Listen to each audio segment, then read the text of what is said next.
আজ 15ই আগস্ট স্বাধীনতা দিবস। 1947 খ্রিস্টাব্দ থেকে আজ 2025 79তম স্বাধীনতা দিবস।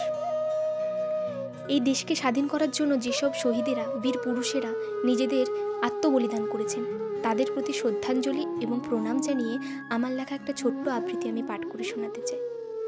আবৃত্তির পাশাপাশি এটা বলতে পারেন আমার মনে একটা প্রশ্ন, সত্যিই কি আমরা স্বাধীন হয়েছি? স্বাধীন হয়েছি আমরা? নাকি শুধু স্বাধীনতা মানে কাগজে লেখা এক ইতিহাস? নাকি সত্যিই আমাদের শ্বাসে মেশা নিঃশঙ্ক সাহস?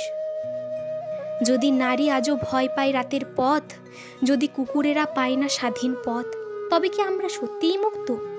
তবে কি স্বাধীনতা মানে শুধু পতাকা আর গান? নাকি এর মানে সবার জন্য সমান অধিকার, সুরক্ষা, প্রাণ?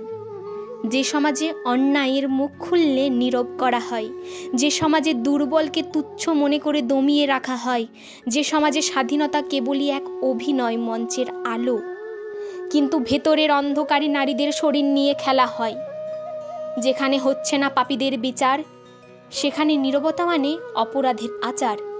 প্রতিটি চুপ থাকা মুখ আসলে তাদের ঢাল, তাদের নোংরা হাতের লেগে থাকা সমাজের কাল।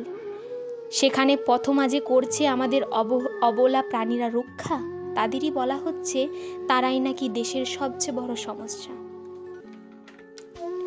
তাই আজ আমি এক নারী হয়ে প্রশ্ন করি আকাশের দিকে তাকিয়ে, স্বাধীন হয়েছি আমরা? নাকি কেবল দেখছি স্বপ্ন ভাঙা চোখ? স্বাধীনতা মানে ভয়মুক্ত জীবন, ন্যায়ের পথে দৃপ্ত পায়ের চলা, মানুষ আর পশুর প্রতি সমান মমতা, সমান অধিকার।